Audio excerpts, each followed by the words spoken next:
Hi, this is Jack Daulton again in my drawing room, now in New York City, where I'm here visiting my old friend, Mat Devine. It's great to see you, Jack. Great to see you too, Matt. I met Matt in 1995 when he was just out of high school in a music project that was known as Kill Hannah.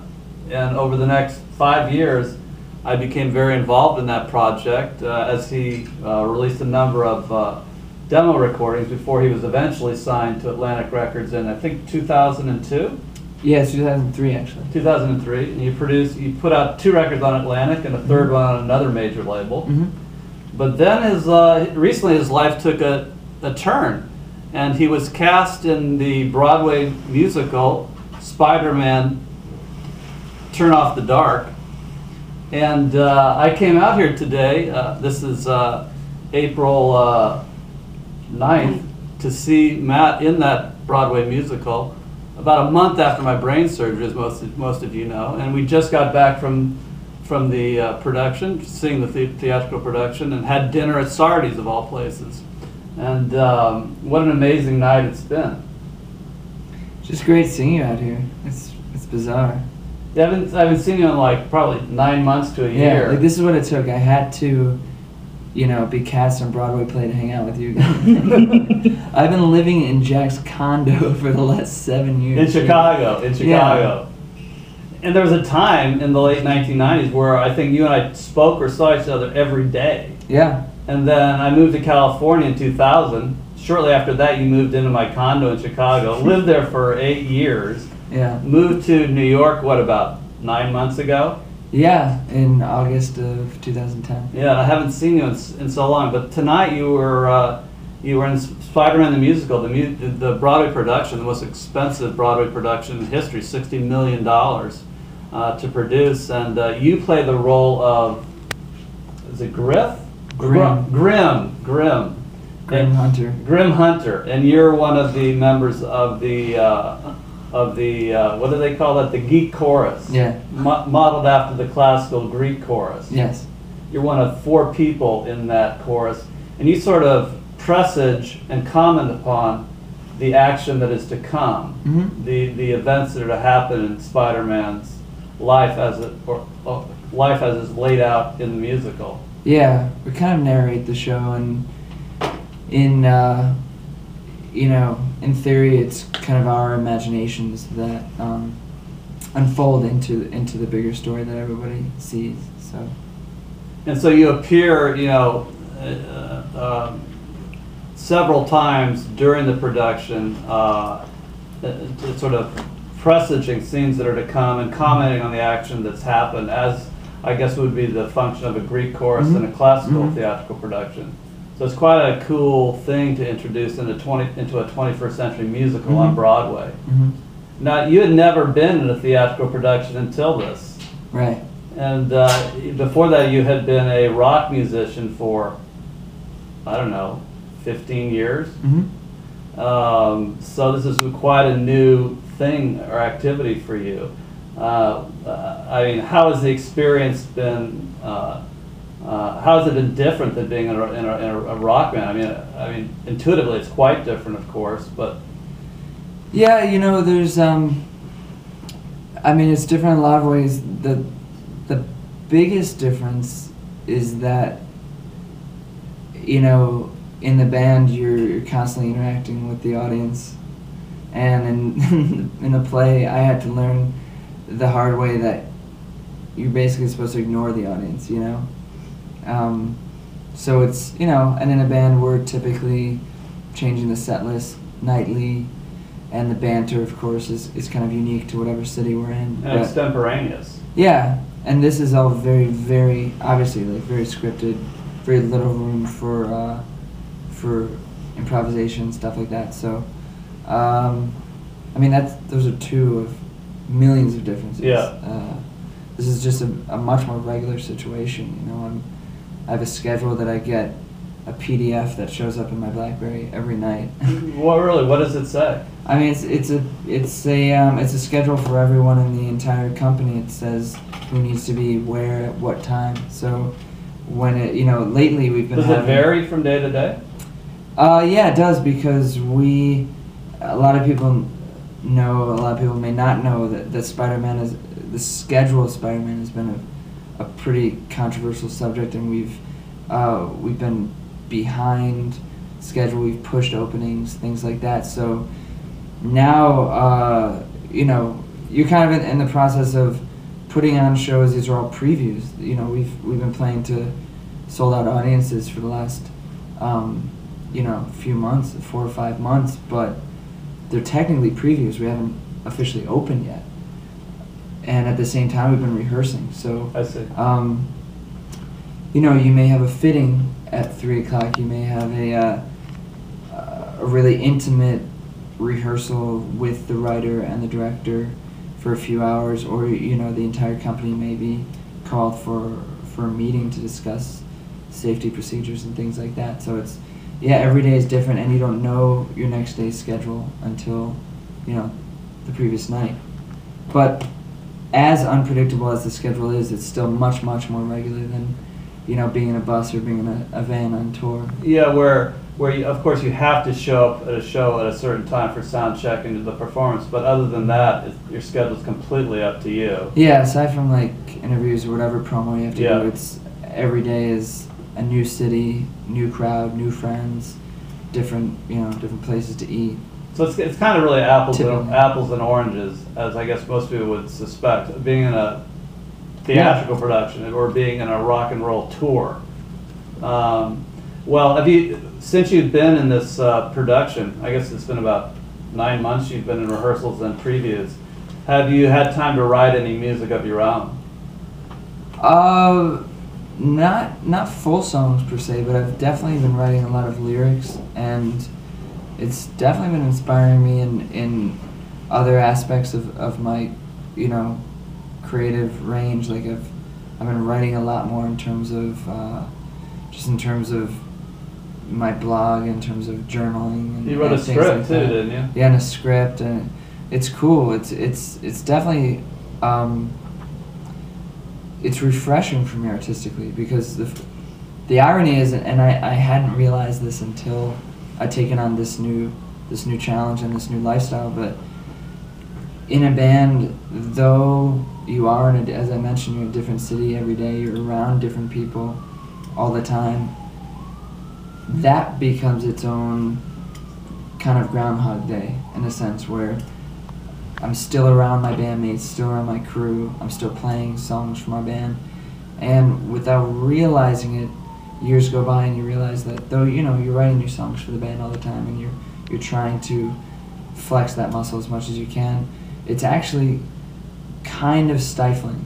So I just look back to college at a time when all my friends and I were not just relegated to one specific path, where it wasn't just, oh, let's write music. It was every one of my friends were making films, we were drawing, we were writing poetry, we were putting together movies, and that's what it's kind of been a return to that. Yeah. So that I find that sometimes I have a few hours free in my dressing room and I'm suddenly struck with an idea to write a little skit or to draw something in. It's really cool. It's kind of a privilege and a real fortunate thing for me at this age in my life to have this opportunity to go outside of my comfort zone again. Yeah, I mean, I think as someone who knows you very well and knows that you're really, honestly, a Renaissance man. I mean, seriously. I mean, you graduated from the School of the Art Institute of Chicago, one of the finest studio art schools in the country, if not the world. You're a gifted draftsperson. You had a film degree from the School of the Art Institute. As the founder of Kilhanna, you wrote almost all of the songs. You were the frontman and lead singer. You've done blogs, especially for Fuse TV. So you're creative in all of these amazing areas. And then you had this opportunity to be in a Broadway musical, which is something that was outside of your range of experience, and you've expanded your experience by being in it. And I think it's probably going to open a lot of doors for you. Probably already has. And this Broadway production is probably, and hopefully, the first of just many theatrical experiences you'll have. And by the way, I haven't said it tonight, but I thought your performance was amazing. And Hey, it was, thanks. you know, as a close and old friend of yours, it was one of the great thrills of my lifetime to witness you. A friend of mine, one of my best friends, if not my best friend, on stage in a Broadway musical. Just an awesome experience. But you know, the other day, just a couple days ago, I was driving around in my car in Silicon Valley, and I punched the CD button on my radio. I rarely listen to CDs in the car. And it has a series of CDs, maybe 6 already loaded in there, which I haven't listened to in years. And the CD that came on was American Jet Set. Oh. No, but seriously, that's one of that's the last formal demo recording Matt made as Kilhanna before he was signed to Atlantic Records. And that was, I guess, in 1998 or 1999. And I hadn't listened to it in years. And it's such a wonderful, wonderful piece of work produced by an unsigned band. And it made me realize, you know, how productive you've been over the years, and how much I hope that you'll do another record again with Kilhanna or on your own. Somehow squeeze another record into your new lifestyle. And I think you told me you've been working on some things, and perhaps there will be another recording released someday. I think so. I mean, I definitely think so. I mean, it's cool thing about this is I've taken you know, a lot of vocal lessons, actually speech pathology, things like, you know, it's not just typically like, oh, get a vocal coach. It's actually way more involved. Since I started this, my first few paychecks almost all entirely went into the fees of doctors and things like that, because I had to get evaluated, and I had scopes down my throat. I went to various hospitals and preliminary to being in this musical. Well, as soon as I started rehearsals, I see.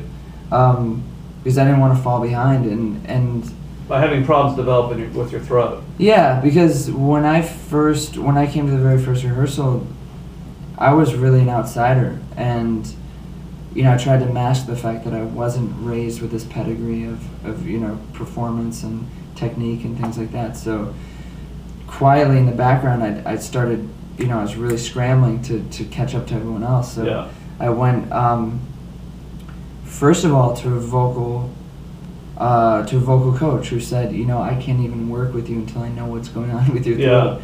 She sent me to a guy named Dr. Kessler, who, as it turns out, is the vocal doctor to, you know, the majority of people that are in the field. A lot of them, you know, the more well-known people. And I think we should add that as a rock singer, you had periodic problems with your with your voice, as most rock singers have. Right, but it was never truly diagnosed. And like with most rock singers, especially when you're on a perpetual touring schedule, it never is diagnosed. You know, that's why a lot of people get into trouble, because one show leads to another.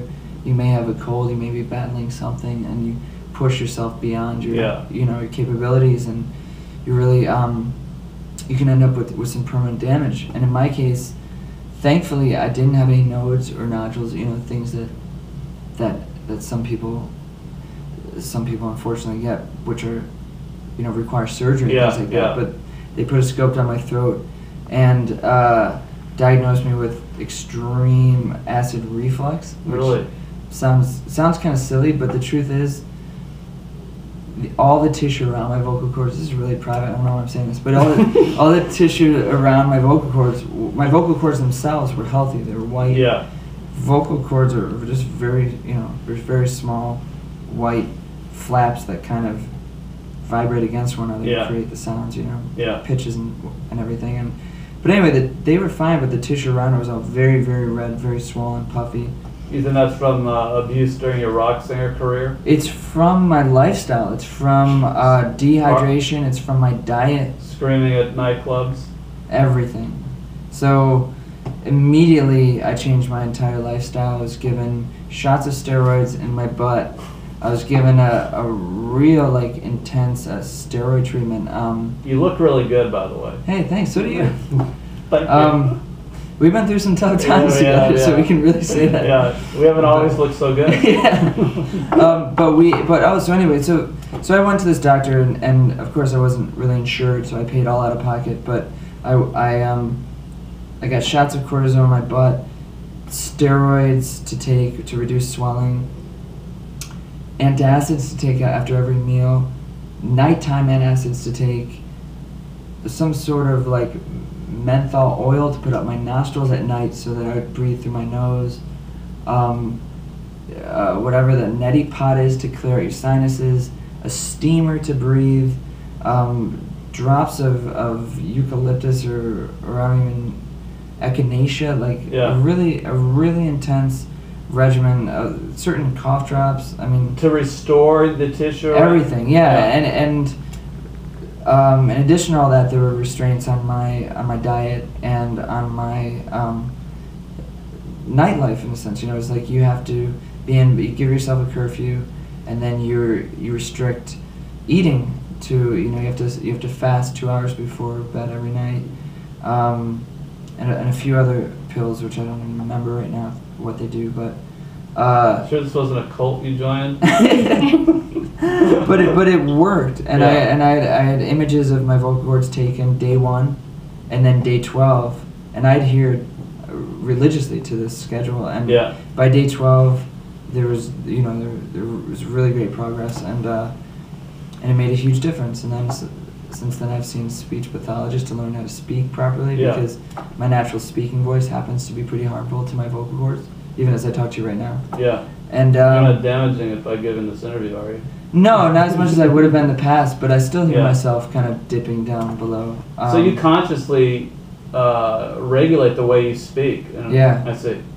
Not as much as I should. I see. Because I don't think it sounds cool. I see. And I don't like loud, you know, extroverted people. I see. But they tend I apologize if I am that way. I like shy people with quiet voices, and unfortunately that's harmful. But anyway, so that was the biggest kind of blessing of this entire experience for me, is that, well, one of them, aside from drinking mulled wine with the Edge 3 weeks ago, but one of the writers of the songs in the musical, Bono and the Edge. That was a huge name dropping faux pas. Yeah, it really was. But impressive though. I know, it sounds pretty cool. But no, seriously, had I been touring this entire time, I never would have had the opportunity to even assess what was going on.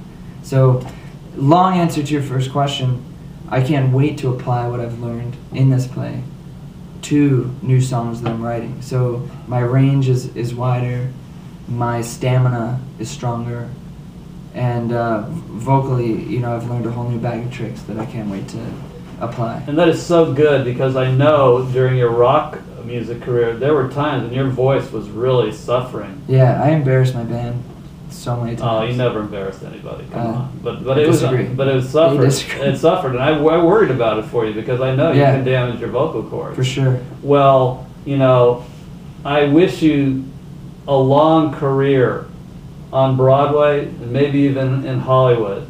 But as I said, I hope to see your music in record form at least one more time, because I think you were one of the great visionaries in music in the mid-1990s, and I know you had a lot of influence on other bands, and I personally feel you didn't really realize the proper due that you deserve, and I hope that will still happen for you, and I hope that in your next music project I can be a part of it again, as I was in the past. I would love that. That'd be fantastic. Yeah, I think I and my bandmates all kind of share that sentiment, so that's cool. That'd be great. I think there's another fantastic album waiting to happen. Maybe your masterpiece. Yeah, so. I hope so. Okay, Matt, hey, you know what? Just great seeing you. I know, it's incredible. I mean, and I can't believe I'm a part of this format. I'm a huge fan of the Jack Daulton Facebook videos. I've seen his head exposed. I've seen the climb to Mount Kilimanjaro. I mean, this is. I'm a fan. So this is. As someone who has a degree in film, I apologize for the crude nature of my videos. No, these are going to become cult classics. This is like John Waters stuff. Like, I can tell, and I can't believe I'm actually in one. This is bizarre. Mat Devine, Broadway star, rock star, in Jack Daulton's drawing room. Yeah, and to quote, you know, what I'd written, he asked me for an autograph. Like, it means so much to me. So I just wrote, Jack, how surreal is this? And that's more of, you know, that's probably a little inside for Jack myself, but considering everything we've been through, this is just some really low times in the past. But you know, it's just a treat for me to just you know, be hanging with you at all, anywhere in the world, at any time in my life. So this is Much just less especially- on Broadway. I know, it's Incredible. bizarre. It is surreal. And you were the first person I called when you know, the offer even came in, so. I know, it's so This fantastic. is especially cool.